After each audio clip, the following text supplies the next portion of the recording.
Hi, I'm Saren. And I'm Ray. We're your Spider Baby hosts from To Know Her Is to Fear Her, a Spider-Woman podcast, as well as proud members of the collective. You're listening to Capes and Lunatics. Gimme, gimme. Hi, this is Phil, and I'm here to tell you all about the Capes and Lunatics Patreon. Don't miss out on our comic book creator interviews, including our monthly Chichester chats with comic book legend D.G. Chichester, superhero movie brackets in our search for the worst comic book movie of all time, and many, many more specials, all completely uncensored. Access starts for $3 a month, full video when you pledge $5 a month. Check out the link in our show notes or go to patreon.com/capesandlunatics. Hope to see you there. This is Luca Perich, and you're listening to the Capes and Lunatics podcast. Man-Thing March! Oh, boy! You thought you were going to get away from it because you weren't listening to Spider-Cast? Think again! Suck it!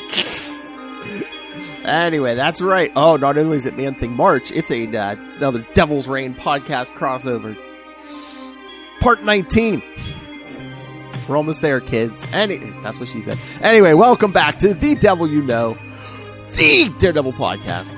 I am Phil. Joining me, as always, that lover of Man-Thing and dead bodies. It is. Well, helper. Duh. That's how it starts. Starts with Man-Thing, and then you go to the devil. Want to see a dead body? So yes, kids. We'll start with the Man-Thing. Although he had a very limited part in this story, so. I mean, unless we're just doing full-on Man-Thing issues. That's just how it is. I know, but I thought he had a little bit more to do in the Spider-Man stuff, but don't pity the Man-Thing. Oh my! And we'll have feedback from Justin the Owl Osgood about Man-Thing. What a hoot and good time we have! Oh, Lilith. They know what it is. You know what it is. But yes, he's a fan of the Man-Thing. I'm a sucker for a guy with a powerful rod. Hey, man. Clay is a fan of Man-Thing. Man-Thing is, underrated, underappreciated. Well, it's like, I feel that in my soul. Deep down in my soul. Hey-o. Talking about meat is so natural for Lilith. Oh, wait. Never mind. Giant-sized Man-Thing. Hey-o. It's a giant-sized Man-Thing. Oh, boy. All right, kids. So, yes, for the Man-Thing part of this episode, yes, we'll be talking Daredevil 113 through 115. And remember, we said we were going to see some Gladiator? Well, here you go, kids. Talked around and said he was Gladiator. What? Oh, what? Oh, my. I didn't say nothing. All right. So, yes, Daredevil 113. Cover date September 1974. Before both our times. But not before Charlie's. Is it? I can't. He might have just been born and told the doctor how he delivered him wrong. Oh Lord! When strikes the Gladiator? What? Big surprise! Who put Man-Thing into this issue? Writer Steve Gerber. That menace to society. That's right, kids, and go check out Trapped in a World.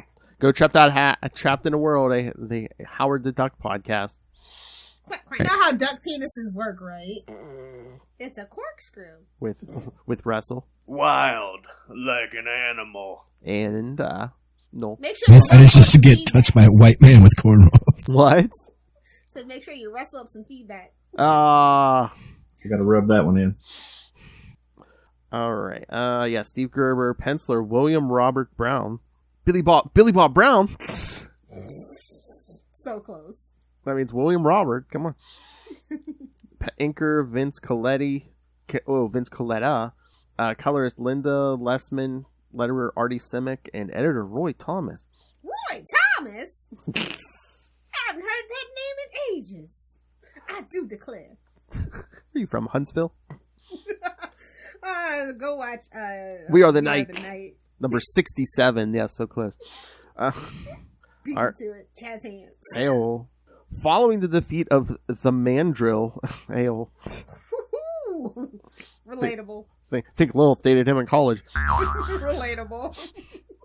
And the Black Spectre, Matt Murdock decides to remain in New York for the time being in order to get the district attorney's office back in order while Foggy Nelson is still recovering and bids Some would say he's still tapping his way downtown. Oh my! How dare you? Tapping my way downtown. Smooth. Still recovering and bids a farewell to Natasha for the time being, parting with a kiss. Oh, his man thing's gonna be missing that. Oh boy! Out on patrol as Daredevil, Matt broods, of course, over his relationship with the Black Widow and the current state of things in his life. He returns home just to miss a phone call. Oh, this is classic Daredevil missing the phone call. Oh my. It is from Candace Nelson, who is trying to get a hold of Matt Murdock to represent her now that 2 FBI agents have come to take her into protective custody. With no time to wait, they take the research papers she has collected and is being let out when suddenly her apartment is crashed by the Gladiator. He critically wounds the 2 FBI agents, takes the research papers, and escapes with Candace as his prisoner. When news breaks out, Foggy and Matt are worried about Candace's well-being, and Matt decides to investigate. Oh, God. Yeah, the blind man's going to investigate. And he could have gotten a lot of help. Going to Empire State University. So close. Thwip, thwip. Where Candace had told him her troubles began, he meets with School of Journalism teacher Charles Liang. Robbie should have been an adjunct professor. Come on! Liang explains that Candace took an interest in the university's work with the military and stumbled upon experiments conducted by former ESU professor Ted Salas. Dun, dun, dun.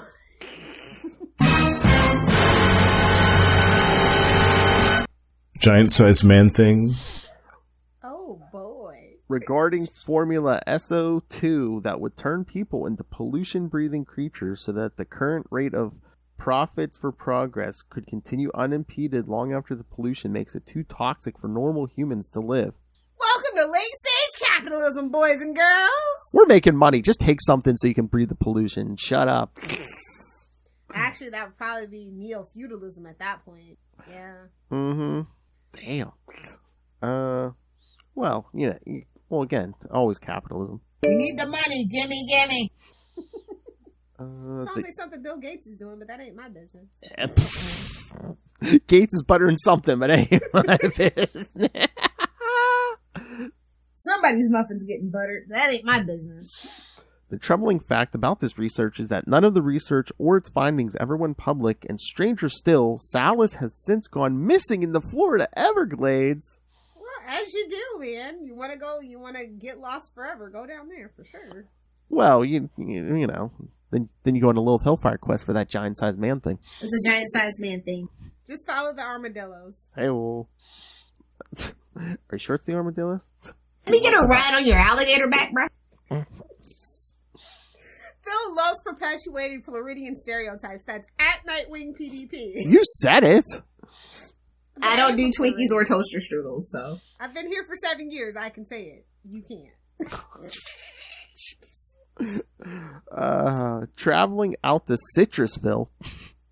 Oh, I know where that is. Florida. Out there. Oh my. Giant-sized man thing. Giant-sized meth head. Oh. Oh, man. Trying to donkey punch me now, bitch. Basically, you got the gist of it. Traveling out to Citrusville, Florida, Matt Murdock meets with radio DJ Richard Rory. Another Richard. Richard Rory. Okay. This is a lot of Richards in these stories. I was going to say, it's the day of Richards, isn't it? Man thing, Richards. Thank you for the feedback, Justin. I'm a sucker for a guy with a powerful rod. Scream at! Oh my. Who tells Murdock everything he knows about the disappearance of Ted Salas, the strange murders that happened at his old home, and the creature known as the Man Thing. Giant-sized man thing. Now he has to say the giant-sized man thing. Oh boy! Yeah, God, come on. Come on, Justin, you're letting us down. You gotta add in the, oh boy. Man thing, March! Oh boy! Why are you like this, Philip? Why? Me! I didn't tell you to throw in the oh boy. You just couldn't help yourself. Being taken out to the Sal's property, both Richard and Matt are attacked by the Gladiator. When Richard is knocked out, Matt slips away to change into Daredevil. Oh God, what are these old? Hey, everyone's been knocked out. I can change clothes. Matt always going in the battle with a Richard. During the fight, Daredevil has the advantage over his old foe until Gladiator's missing swings cut loose a tree branch that lands on Daredevil's head. Yeah. Amnesia. Somebody with radar. The old Osborn. Somebody with 360 radar sense, yeah, should get taken out by a falling tree branch. Okay. It was on the fritz. Psychosomatic, yada, yada, yada. Distracted by that Richard. Then, out of the bushes, hail, comes the Gladiator's employer, a costume villain known as the Deathstalker. Okay, no. Let me just get you in the mood for Florida, right? I just happen to pull up some top-breaking news headlines from Florida. Polk County Sheriff Detention Deputy charged with Lunatics. Bradenton man gets 20 years for shooting girlfriend flicking candy wrappers at him. Let me just set the mood for where they are. Put it here! Florida. Oh, you don't want to know the things I've done. That should be on the billboard when you come into Florida. Welcome to Florida. Oh, you don't want to know the things I've done. What happens in Florida might not make it out of Florida. So Deathstalker orders the Gladiator to kill Daredevil, and as the Gladiator raises his arm to land the killing blow, the Man-Thing shambles out of the swamp to witness the scene. So, let's see, did it saved by that Man-Thing? It's a giant-sized Man-Thing. Oh, boy. Oh, my. Wolf is like a good Man-Thing, can save you every time. It's a giant-sized Man-Thing. If you're lucky.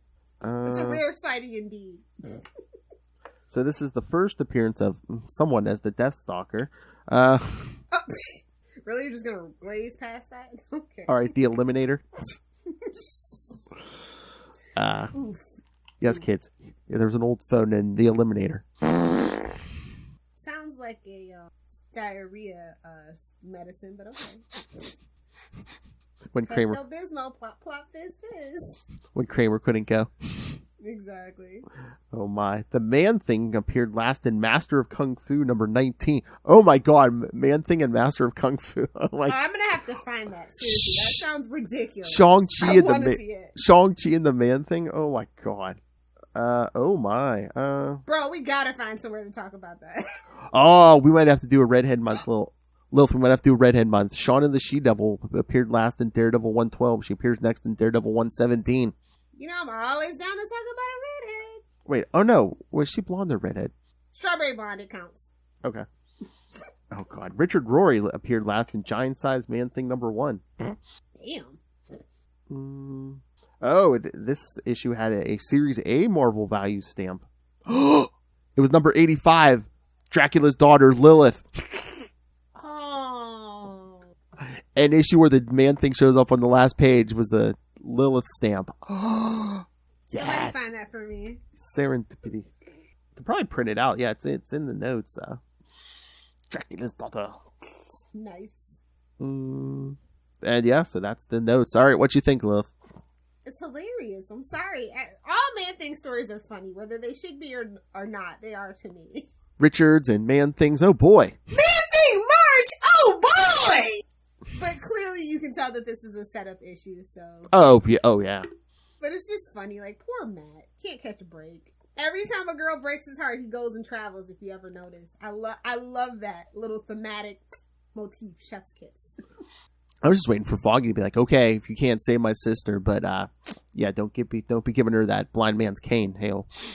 Yeah, exactly. Because Matt knows no Broad Crow. I'm just saying. I mean, and Foggy knows his reputation. It's, why would you let your sister within 1,000 miles of Matt Murdock? So, matter of fact, you moved to China. I think that'll keep a good distance between you. I don't know about that. All right, ready for the next one? Yeah, let's do it. Daredevil 114. There's Man-Thing on the cover. Cover date October 1974. Oh, Lord. A Quiet Night in the Swamp. No such thing, first of all. I can hear the banjos already. I was going to say same team, but no. New colors, Stan Goldberg, letterer Charlotte Jeter. But yeah, everyone. Okay. Not such a sausage fest, Okay, plug in here's the quote from the Deathstalker. You can plug in anyone's name other than Daredevil. So just imagine any other name besides Daredevil and tell me who said it. I am Death, whoever. You're Death. Sounds like Frank Castle to me. I was going to say, who said that on a date? Oh, yeesh. That's a mouthful. The big finish. Shut up and just lay there. The nut jar. Hey, now you have a drop to go with it. The little nuts one. Oh, yeah. Nice. The only sack I want to be hit in the face with. What's up, Chris? Oh, all day, every day. Chris Evans can get it all day, every day. That's an awfully big rod he's got there. Anyway, a quiet night. You know. Speaking of a quiet night in the swamp, as Deathstalker watches on, the Gladiator is about to lay the killing blow to Daredevil. But out of the Florida Everglades comes the Man-Thing. The Man-Thing, drawn by the emotion. Man-Thing's on a rampage. Uh-oh. They had the phrase like that, comes the Man-Thing. Oh, yeah. Oh, yeah. What they were doing. Little Hellfire's about to come through that wall. Oh, yeah. Oh, yeah. But out of the Florida Everglades comes Little Hellfire. No, the Man-Thing, drawn by the emotions on the scene. The muck monster grabs the Gladiator's arm. I'm the opposite of Man-Thing. Emotions repel me. Well, what draws you, Lilith? Exactly. Ayo. You know how Florida penis works, right? You know how duck penises work, right? The muck monster grabs Gladiator's arm, triggering a fear response in the crook, causing the Man-Thing's touch to burn him. Set him on fire! Burn the house down! Do it! Burn! As the Gladiator tries in vain to injure the Man-Thing, Daredevil revives and is shocked by what he's seeing on the scene. When the Man-Thing takes notice of Deathstalker's presence, the muck monster hesitates before attacking the strange costume villain. However, the Deathstalker proves to have superior strength and easily knocks the Man-Thing aside. I call shenanigans. Superior strength. Exactly. Superior puss. By this point, Daredevil's back on his feet and gotta get us canceled, Phil. By who? There's no one to cancel us. We're uncancelable. Hi. I was gonna say you gotta be popular to be canceled. Nice. I'm uncancelable. Oh please, there's so much other stuff that's gonna get us canceled. Oh, I'm gonna wear a gimp mask and murder people. Thank you, Riddler. By this point, Daredevil attempts to land a punch. But no, he was exactly right. Hell, I know. To land a punch to Deathstalker's face, but much to Daredevil's surprise, his fist passed right through his enemy's face, leaving his hand numbingly cold. Don't you hate it when that happens? As Daredevil continues his attack, he is surprised to find that Deathstalker can become immaterial at will, and his touch causes the man without fear severe pain, causing him to black out once more. Furious that Deathstalker doesn't use his death touch on the Man-Thing to begin with, Gladiator yells at his employer, who explains he wanted to get a measure of the Man-Thing's abilities. You and Little Hellfire. Gladiator contains himself, realizing that he is in no place to argue with Deathstalker unless he can learn the secret of his touch of death, so that he might double-cross Deathstalker. Well, so you take your fingers, you find the nerve, and never mind. Whoa!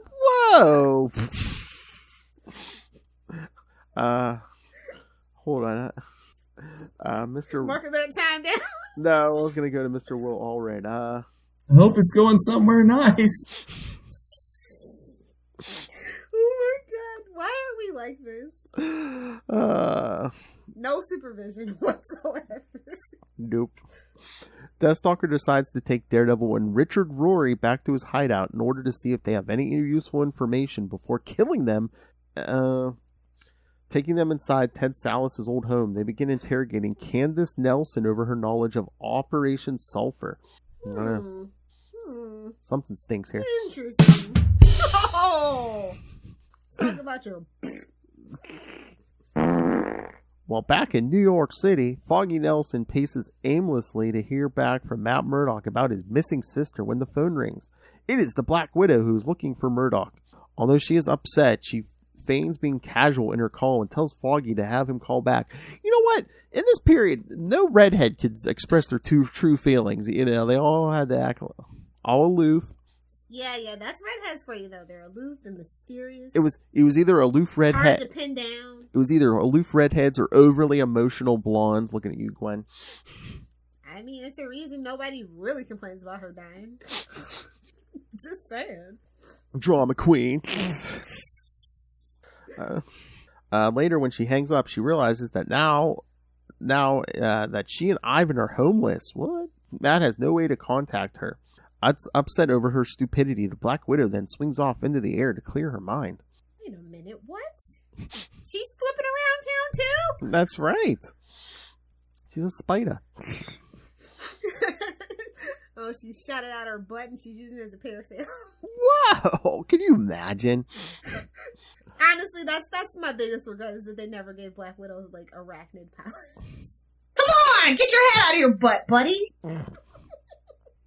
While back in Florida, Deathstalker is convinced when Candace tells him that Daredevil and Richard Rory know nothing about Operation Sulphur and absconds with her, leaving the Gladiator behind to dispose of the two men. The Gladiator douses the house in gasoline and sets it ablaze and leaves Daredevil and Richard inside to die. Yeah. Whoa. It was always burned.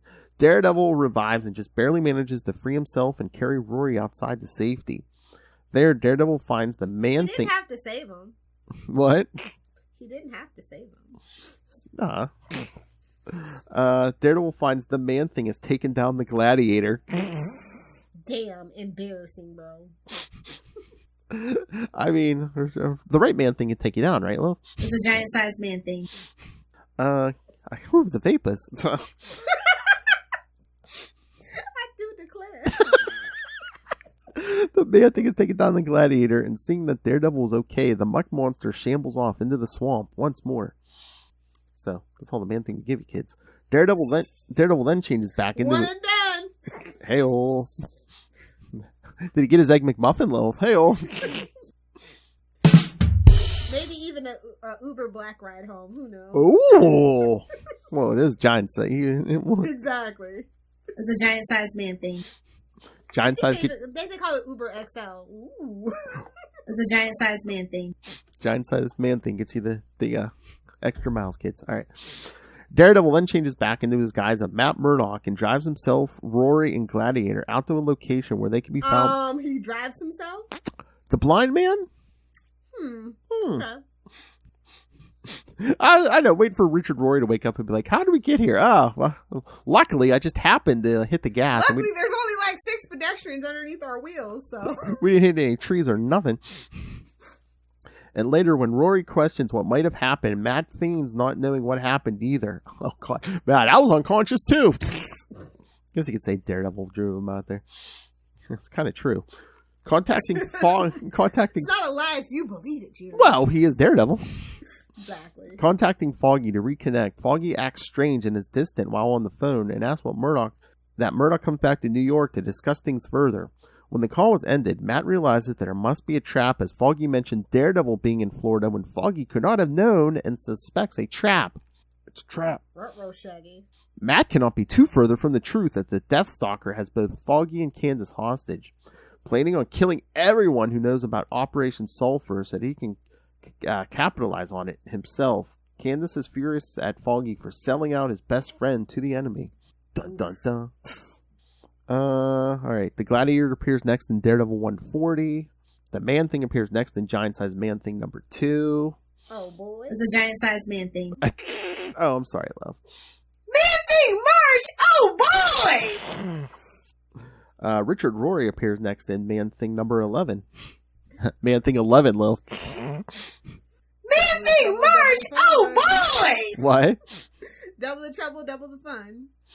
Oh my. And the value stamp this time was Werewolf by Night. Heyo. Heyo. I like their now, horror. Dracula, you fucking nerd, give me my money. Whoa!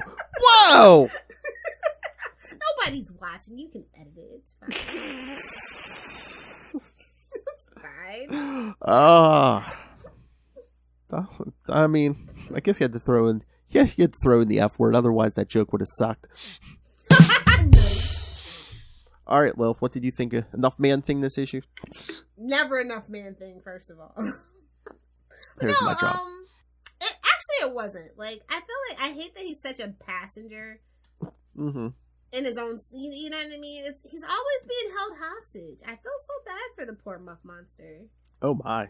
He's so misunderstood. Do you think he should be more self-aware? Like, he should have more of a consciousness? I really do. Yeah. I mean, that's what... But maybe it's a metaphor for, like, Earth. She's just a passenger on the crazy crap that we do to her. I don't know. Ooh, deep. I was going to say, that R.L. Stein story, you know, Ted Salas was kind of aware in the man thing, so... Yeah. Well, like, I feel like it's, like, honestly, like, the evolution of it should be, you know, Hulk. How he just, like, yeah. You know... That's what I've been waiting on, and they kind of, like, touched on it in the most modern take on it, back in, like, what was that, 2-3 years ago at this point? What? That Man-Thing little mini-series that they did. When was that? Yeah, it wasn't... Yeah, that was in the last couple years. It was very recent, too. Yeah. Like, but yeah, that was really... It felt like they were going there, and then they kind of cut the story short, so whatever. Oh my god, you mentioned Hulk. Like, I just got a vision of Man-Thing working in Vegas. Nice. Little suit, little hat. Little trench coat. Anyone who cheats give the old Ben Grimm special. Anyone who cheats in the casino burns at the touch of the Man-Thing. Are you counting cards, boy? Burn. Oh my! All right, so should we get to 115? Let's do it. Which I kind of just threw in just to complete the story, just to finish it off. Hey-o. Didn't leave us hanging on the edge of that Man-Thing. Hey-o. Don't you hate it when that happens?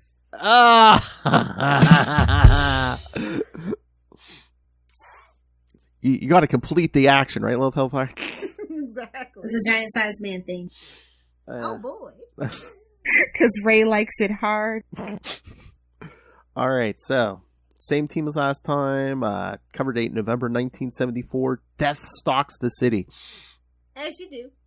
In Florida, as you do. Although we're back in New York. All right, Daredevil's returned to New York City to find that foggy... For some salsa? Because people like to say salsa. What was your bet? Put it in the comments. What was your over-under for Seinfeld reference? I said salsa, not salsa. So yeah, he's returned to New York to find that Foggy and Candace Nelson are prisoners of the Deathstalker, who's hoping to lure Matt Murdock into a trap so he can kill everyone who knows about Operation Sulphur. Daredevil attacks Deathstalker, who then attempts to flee out the window. When Daredevil follows after the crook, he is incapacitated by the villain's touch of death. He should be, like, numb to that at this point. So somebody should... It wasn't touch of death, or isn't someone numb? Pale. However, before its effects can turn fatal, a beat cop happens upon them. When Deathstalker turns his attention to the police officer, Daredevil revives and tries to nab the crook with his billy club. However, the crook dematerializes and appears on a rooftop, vowing that he will be back. Daredevil follows after Deathstalker to find that he has lost all trace of the villain. So it was a while before they revealed who Deathstalker was. Do you think they knew in the beginning who he was, or did they come up? No way. Nah.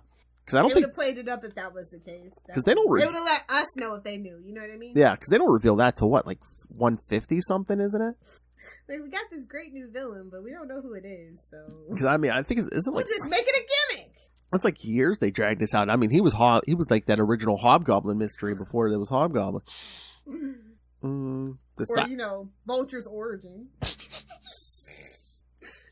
Deciding to revert back to his civilian identity, Matt Murdock, Daredevil, Matt Murdock decides to tap his way home. Hey-oh! Always love. Tap, tap, tapping my way downtown. Matt Murdock pays a visit to Foggy and Candace. Untying them, he explains Daredevil's encounter with Deathstalker, Gladiator, and the Man-Thing in Florida, and how he just managed to save himself. Sure, buddy. Murdock and Richard Rory from death before coming here after he was tipped off by Foggy's phone call that he might be walking into a trap. It's a trap. Boy, there's a big group down there for that Man-Thing. Hey-oh. Puts on a show. He puts on a show. That's what Lilith always asks for. With the whole story, Foggy insists that they get the authorities over the phone, but in the end, he cannot bring himself to turn his sister in. Meanwhile, in San Francisco, Ivan and the Black Widow attempt fruitlessly to find a source of employment so they can stop living out of Natasha's Rolls Royce after her inheritance had dried up. Now that's relatable. What'd she buy? Too much black leather? Jeez. The secret is that she spent it all on the red hair dye. She's not really a redhead. Oh. Burn. That was the secret she had to delete in Winter Soldier. Sorry to spoil it. That's why she dated a blind man. Hell. Back in New York, Foggy has agreed to hide Wait a minute. You know he can tell colors by their vibration, so... Well, maybe she got rid of the evidence. Hell. Foggy has agreed to hide Candace. Oh God, Foggy has agreed to hide Candace at Matt's hotel room. Oh. Ooh, that's not a good idea. Yes, we have to hide your attractive sister in my hotel room, my friend. Idiot! Can't believe you fell for it. No bro code. Seriously, Matt is the worst. At Matt's hotel room, as it would likely be a safer place for her to stay than a jail cell. Oh please, he slept with someone while he was married. But that's in the future. That's a future him problem. While Foggy goes to explain the situation with the district attorney, he leaves Matt to keep an eye on Candace. In discussing the situation... An eye! Yes, keep your eye on her, Matt. Nothing else.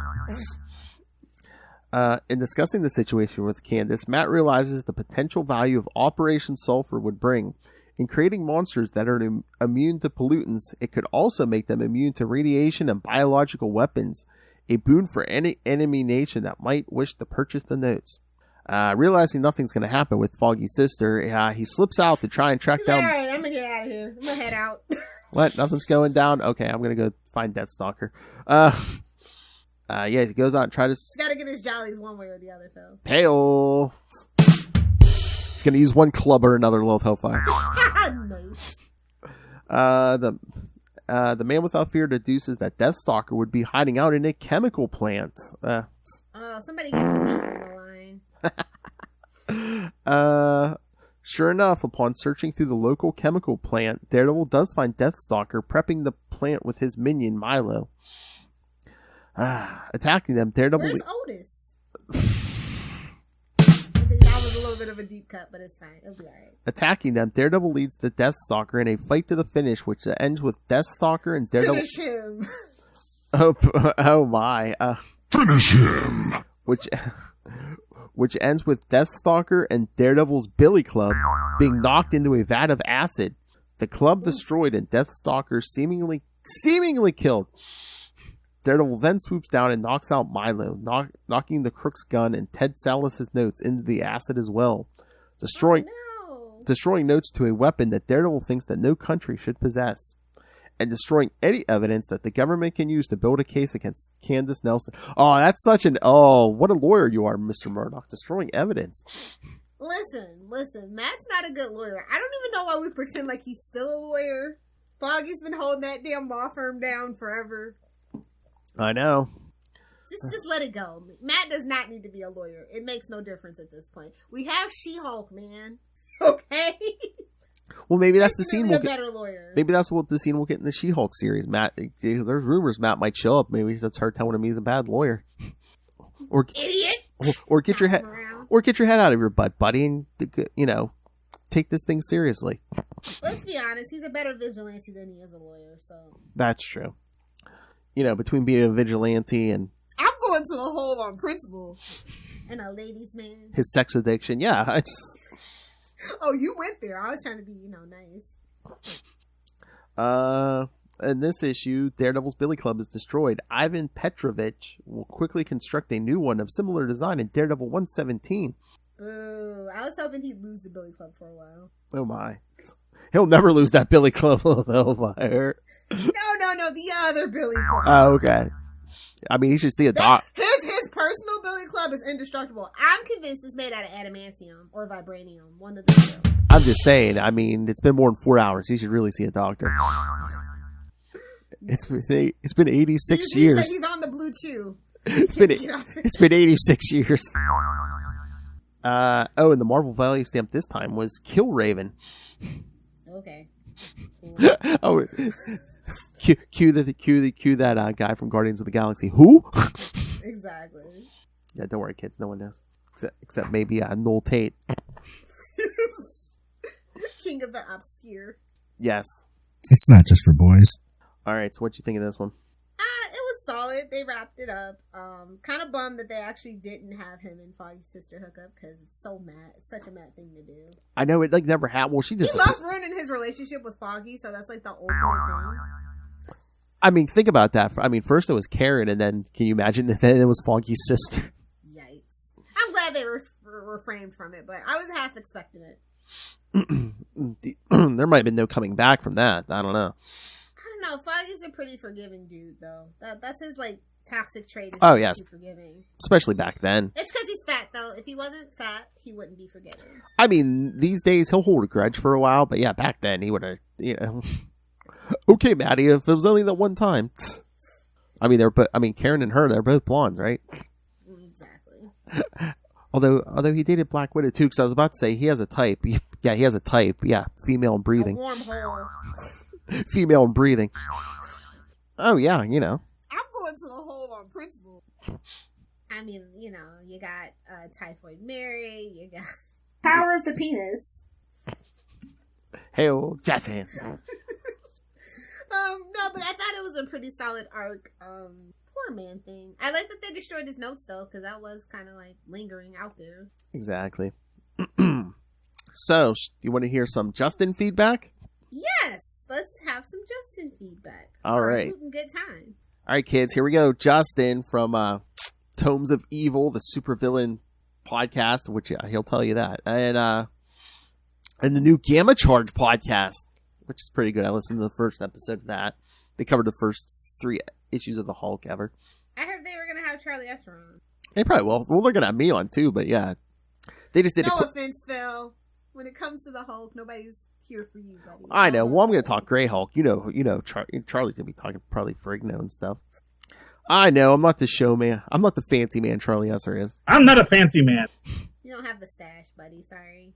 My big thing. All right, roll that beautiful bean footage. Look at my butt. You man, Charlie Esser. Jeez. All right, kids. So yes, here's what Justin had to think about Man Thing. Hey. Hello, Phil and Lilith. This is your feathered friend, Justin the Owl Osgood from Tomes of Evil, the comic book supervillain podcast, and Gamma Charge, the Incredible Hulk podcast. Here to give you my thoughts about Daredevil, issues number 114 and 115 for Man-Thing March, which I am loving, by the way. Oh, boy. I really enjoyed both of these issues, primarily for the bad guys, big surprise, being a big fan of supervillains, as I am. I love Gladiator and Deathstalker, both so much. And Gladiator, actually, my introduction to Gladiator was in a Spider-Man comic, and I knew that he was a Daredevil nemesis before that. So it was nice to see him in a Daredevil comic tearing it up with his true nemesis. And I have to say, Gladiator is a bit of a badass. In issue number 113, when he tears into that apartment and steals Foggy's sister right out of that place and cuts down all of those guys, I thought, wow. Leaping out of the apartment, 3 or 4 stories and landing right on his feet. Great stuff. He's a great villain, and it was cool in the Spider-Man issue that I mentioned that was my introduction to him. Gladiator had retired. He had given up all of his criminal activities, and there was a gang that was forcing him to take up the mantle again. They were blackmailing him or something to help them. So it was cool to see him. Gladiator? I don't think we did. Supervillain heyday. We should. With those buzzsaws on his gauntlets. Really cool villain. But for me, the real issue that I enjoyed the most was the next one. Issue number 114. I love this, primarily because of the Deathstalker. What a great villain. What a great look. What a typical kind of classic Marvel look with the cloak and the hat and everything from the 70s. The old Ben Grimm. It's a classic 70s Marvel villain right there. Deathstalker. Man-Thing, I have to say the art in this issue, number 114, Man-Thing doesn't quite look himself. I wonder what you guys think. I don't know. At some points, he looks kind of hairy instead of mossy. I don't know. I wonder what you guys think about Bob Brown's rendition of Man-Thing. I'm not really into it quite as much as some of the others that we've seen recently, but there's some panels where it looks good, but there's some that it just doesn't work for me. I don't know. No slight against Bob Brown, but this Man-Thing is kind of strange looking. For me, also, some of the best dialogue was in this issue, number 114. In particular, there were two that really stood out. The panel where Daredevil is facing Deathstalker for the first time, and he grabs that branch. There was this great dialogue. His hands, his warm, strong, living hands, seize a fallen branch, and he feels and rejoices in every movement of his supple, powerful, living musculature as he rams that gnarled shaft of wood into the gut of death. How many drops are in that sentence? I love that. That's some great Steve Gerber dialogue right there. It's like 20 drops, Justin. Thank you so much. And then on the next page, when the Deathstalker actually connects and takes Daredevil down, there's another great bit of dialogue. For Daredevil, for this sightless adventure, all the world is blackness all the time. But now a different kind of darkness envelops him, a sort of oblivion he has never known before. He hears his heart beat slow, feels his mind empty of all thought, feels his every nerve tingle, then go numb, and he knows that he is dying. It's fantastic. It's good for that release. Really good stuff. Then he wakes up the next morning and Lilith goes to the negative muffin. What a great villain. And I wish that there was more of him. I feel like Deathstalker wasn't used a whole lot, and I understand why. Obviously, a villain with a power like that, you don't want to use too much. But I feel like we should see more of him. I love both of these issues. I would rate 113 on a scale of giant-sized Man-Things. I think that one was about a 3 out of 5. It was entertaining, but not as much as 114 with that great fight between Daredevil and Deathstalker. I would give that one 4 out of 5 giant-sized Man-Things, issue 114. So, I hope you guys enjoyed those as well. Can't wait to hear what you guys thought of them. I can't get over this rendition of Man-Thing in this issue. He looks so strange with the fur and the little beadier than usual looking eyes. I don't know. It just doesn't work for me. It's got to get out of that swamp. Anyway, hope you guys are doing well, and we'll talk to you soon. Take care. Bye.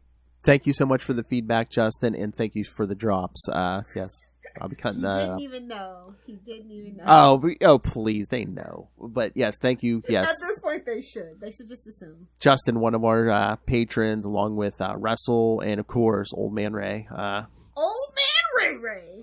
So yes, okay, Lilith. So yes, he gave it 3/5 of a Man-Thing. And your thoughts on Harry Man-Thing? I'm just so used to all the different takes on, Man-Thing. Every single artist has their own take on it, so it doesn't bother me. Like I said, it's kind of like Man-Thing's like a metaphor for Earth, so it doesn't bother me that much. I mean, they really didn't go into it a lot at this point, but I mean, I kind of take it as like Swamp Thing almost, where he can like regrow his body, so it doesn't have to necessarily look the same every time. States, yeah, exactly. See, that's what I'm saying. We need more Man-Thing lore. You heard it, Marvel. Somebody get Clay on the phone for that one. Yes, Clay McLeod Chapman. Yes, he'll do it. But like I said, it's a solid story. I enjoyed it a lot. Deathstalker is kind of a clown for me because that he's kind of OP. Yeah. When you have a villain that's OP, they kind of have to downplay the severity of his actual powers. Yes, and that's unfortunate. But yeah, I agree. He's a great villain. They just needed more space and time. Oh yeah, you heard it, Marvel. Lilith demands more Man-Thing. I mean, I thought that they wanted to go back to their roots with like those 70s horror comics and Man-Thing, especially with like Moon Knight. We could get back into that horror, body horror, psychological thriller kind of thing. and he plays perfectly into both those veins. I don't know, it just makes sense to me. Because we're all adults here. They're not writing for the 10-year-olds, if we're being honest. Really, Lilith? They wanted Man-Thing to go back to their roots. Just saying. But yeah, thank you, Justin. Pleasure as always, Justin. And remember, kids, check out the final. We had the interview with Anthony Piper this week, so check out the final Man-Thing March episode on Ultimate Spider-Cast 169. Double the trouble, double the fun. Oh boy! That's right, kids. 2 issues with Man-Thing, and it's 169, so you know it's gonna be wild. Like an animal. Wild like an animal. I love on the Batman. Just don't bless this mess. I love on the Batman podcast when he said it all nice and calm. He's like, "Yeah, I'm wild like an animal." Like Mr. Rogers, I'm not wild like an animal. So wild like an animal. You gotta rub that one in. On that note, we got some books. Well, yeah. If nothing else, Devil's Reign number 5. Yeah. Here we go. So we found out who that mysterious death was, and we were right. It was obvious. Yeah. I love this cover though. I think it's my favorite cover so far. Oh, really? This one? Yeah. Yeah. Let me see. Wait, hold on. Let me see yours. Oh. Hey-o. Yeah, that's the one. Yeah. They actually were very restrained on the variants, and I kind of appreciate that. Yeah, because I was looking. I think they only had like one. I think Electra's had the most variants. I think Woman Without Fear. Yeah, because I was looking for the variants on this. There might have only been like one variant for this issue. I'd have to look in the solicits, but I think you're right. Yeah, because I was searching for a while and I only saw like one variant. But yeah, this. I mean, we're getting there because the Thunderbolts come for the purple kids and. Yeah, it's like, well, you can only push your lackeys so hard, and then they're gonna turn on you. Yeah. Like, you don't, they realize that they have the power, not you. If they all gang up on you, and I was just waiting on this to happen, and I'm just like, oh, this is the issue. Sweet violence. And then I guess the Thunderbolts bring in the Abomination. So I wonder, is he going to be in issue 3 of Villains for Hire? Ooh, maybe that was the hint that we maybe. got. That would be freaking dope as hell, though. Mm-hmm. We haven't seen Abomination in a while. Oh, yeah, they haven't done a ton with Abomination lately. But yeah, I mean, it basically breaks down to I don't know, maybe later on, but like a 3-way fight between, the heroes, the Thunderbolts, and Ock. Hey, Ock, this and Ock. is the penultimate issue, Phil, so they had to go all out. Take a drink, Future Lil. Thank you. Oh man, look at Mike running around that fancy white suit. Look at Mike Murdock doing his Mr. Knight cosplay here. Nice. I don't know. I love the rage of it all in this book. Like, you really captured that tension and that violence. I enjoyed this issue a lot. Finally, the fury has been unleashed, and it's just pure chaos. And that's where I live and breathe. This issue really spoke to me, honestly. Marco Cicchetto, because like Marco and Cicchetto, that art was just breathtaking. I loved it a lot. Oh yeah, I mean, you see, spoilers, Kingpin beat Mike to death. It's like, oh yeah, the art is great. It's like, brutal. You could definitely believe that this is like the Kingpin from the Netflix stuff, who bashed the guy's head in with a car door. Yeah, without even blinking, bro. Literally without even blinking. Give us Vincent D'Onofrio.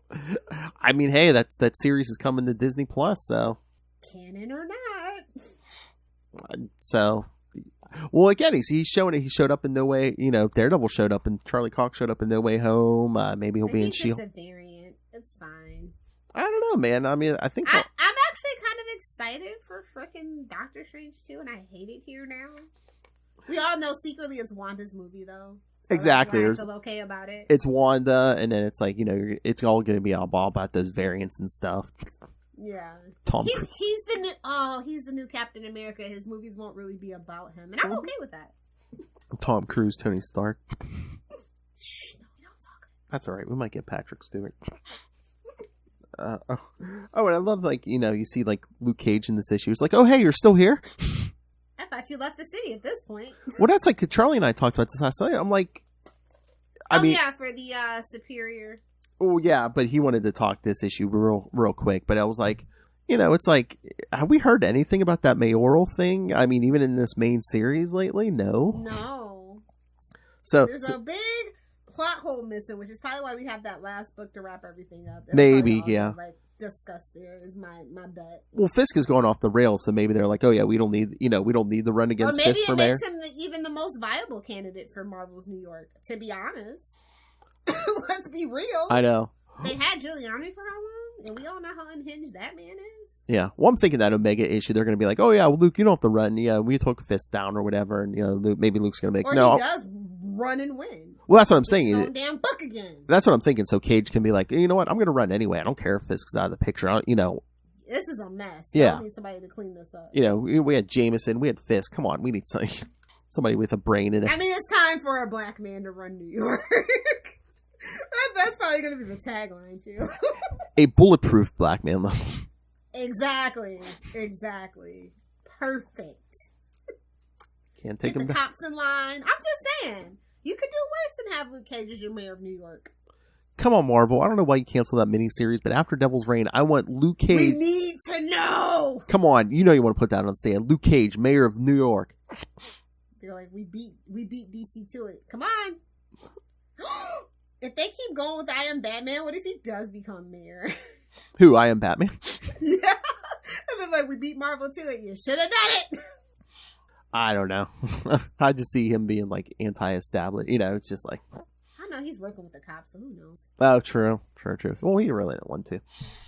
Nobody wants to work with the cops. Only Batman wants to work with the cops. So that's because he's schlepping every last one. Hey-oh. Anywho. But yes, great book. Definitely read it. Oh yeah. I can't believe this is the penultimate issue already, though. Like, yeah, but again, I want more. But again, we're getting that Omega issue too after number 6. So true. But yeah, there's not too many tie-ins left because what's left? Like Villains for Hire 3. Yeah, the Superior 4 came out today. Yeah, the last issue of Superior 4. Moon Knight came out today. That's a one-shot, yeah. Well, this week. I shouldn't say today. Yeah. Week. So yeah, those are done. Elektra's, or Woman Without Fear is done. So there's not too many left. That's what I'm saying. I think it might be Villains for Hire and then number 6. So like be the next thing. Oh, wow. It felt like it went too slow and too fast at the same time, if that makes sense. Well, I wonder too is because with all the miniseries, Yeah. And then the scheduling, Oh yeah, one more issue of X-Men, so. Oh, okay, yeah, cool. Which I think you said it too. I was surprised with the quality of that series. Yeah. Who's ever writing that needs to be writing the main book. I think it might be Jerry Dugan, I think. Oh, that makes sense. Yeah. That makes sense. So, but yes, yeah, this is part 19 of our podcast crossover. If you want to hear our thoughts on Devil's Reign Moon Knight, go check out Capes and Lunatics episode 252. Hey-o. Hey-o. He said 52. And if you want our thoughts on Charlie and I's thoughts on Superior 4 number 3, go check out Superior Puss. It'll be Superconnectivity episode 3, was it 384? He's doing McFarlane numbers over there. I know. So that'll be part 20. So that I believe, that should be tomorrow if you're listening to this on the podcast. Nice. So, and remember, check out Tomes of Evil for the rest of the crossover. Trapped in a world. Don't promote. No, I'm just saying, Tomes of Evil. Everything that's not us for the rest of the crossover will be Tomes of Evil because Ray's done. Spider-Woman's had her parts. Moon Knight just. Yeah, the Moon Knight part already went up, so go check that out, kids. I'll promote Ray, even though he doesn't promote us. I know, he's not even doing our annual April prank. I can't believe it. I'm hurt. They were talking about their talks with Jen McKay, didn't mention ours. It's fine. We're all part of the collective. It's fine. I know. I'll still have Ray on the round table. I don't care. You're only getting up to talk to him at 8 a.m. tomorrow. I know. Come on, Ray. Send the Sausage King my regards. Oh my. You know what? I'll never make it happen because I swear this man is elusive, but I would just love for everyone to gather for the round table and just like be able to get Chip Zdarsky for that round table. That would be too much. Chip I know. would implode. Look at my power collective. All right. Anything else, Miss Hellfire? No, I don't think So I think that wraps it up. All right. So yes, again, it was 2 weeks in a row. So yes, I believe you won't see us again until April. Well, for the Devil You Know, because you can't get rid of us anywhere else. But yes, it'll probably be till April till you see us again for the Devil You Know. And again, last part of Man Thing is coming on Ultimate Spider Cast 169. Double stuffed episode. Hail. Oh yeah, it says next. Maybe I'll try to find some classic issues to throw it in. But yes, next part will be like the beginning of April when we'll cover Devil's Reign number 6 for part 24 of the crossover. It'll be the penultimate episode. I thought it was going to be the last. It'll be the penultimate part of the crossover. Baby. Yeah, because the Omega will be the final part. But yeah, so part 6. And then they retcon it and like, oh yeah, here's an Alpha issue. And then for your second episode of April, because it's April Fool's month, we'll be doing Daredevil 376 through 379. Hey-o. Daredevil's not looking himself, so. Nice. All right, so. What a clown. Oh, wait, that's the, into the, What? Ray? Exactly. Into the Night, the original Moon Knight podcast? Yes, thank you, the original. And see, Ray, we promote you. All right, kids, so yes, so send your thoughts, email us, CapesandLunatics@gmail.com, or call the voicemail 614-382-2737. That's 614-38-CAPES. Capes. And remember, you can follow The Devil You Know on Facebook, on Twitter, join the Daredevil fan group on Facebook. Please subscribe to the YouTube channel. Every episode, including this one, gets a video. And an obscene gesture. I don't know what you're doing with that fist. All right. So yeah, subscribe to the YouTube channel. Most importantly, subscribe to the Patreon if you can. Once again, we're out here on our own, not making that fancy. We don't have any secret operations funding us. No fancy lawyer money. That's right, kids. Paying for this out of our own pockets. So every little bit helps. With $3 to $5 gets you the exclusive early access to creator interviews. Also, once a month, you get me and Lilith from Mr. D.G. Chichester himself. I got the good mic out for you guys. Ding! And of course, Patreon only superhero movie brackets as we find the worst superhero movie of all time. Whose nipples are getting exposed? Will Lou's liver survive? Will Phil's head explode? Find out. I think everyone knows the nipple gag by now, but I don't know. You could always surprise them, Phil. That's true. Although I'm no Charlie Esser, but I could try. It's not just for boys. It's gratuitous. It's not tasteful. Not intrinsic to the plot. So yes, subscribe to the Patreon or pick yourself up some Capes and Lunatics and Capes and Lunatics Sidekicks merch. Find everything at Linktree, linktr.ee/Capes and Lunatics. Tapping my way downtown. Lilith Hellfire. As you do. You can find me on the interwebs at Lilith Hellfire, on Twitter at Lilith Hellfire69, on the gram, and of course on the TikTok, making all the comments on your posts. Your post is probably next at Lilith Hellfire69. Hey-o! Very hard, very tempting. Bigger, harder, stronger. I don't do Twinkies or toaster strudels, so I'm going back to drinking. That does it.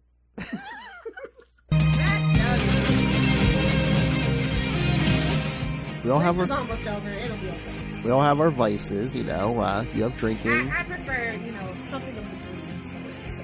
What? You prefer what? I prefer something of the green sort. Hey, well, man thing? Ooh, that would probably be my stream, too.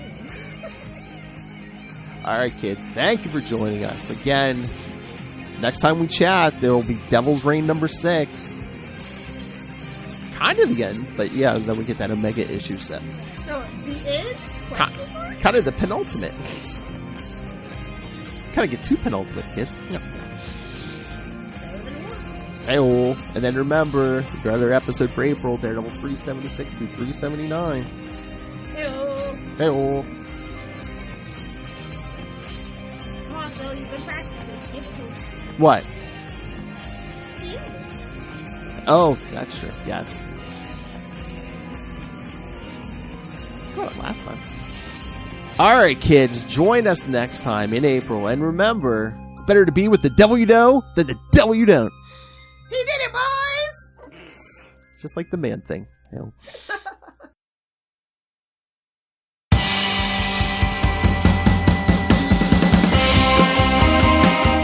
Hi, I'm one of the High Priests of Khonshu Ray, and I have the sacred privilege of providing you, the loony listener, with a podcast honouring Marvel's very own Moon Knight. So join me and a host of others at Into the Night, a Moon Knight podcast. Follow us on Facebook, Twitter and Instagram, or support the show by becoming a Patreon member. Into the Night, a Moon Knight podcast. It's time to get your Khonshu on.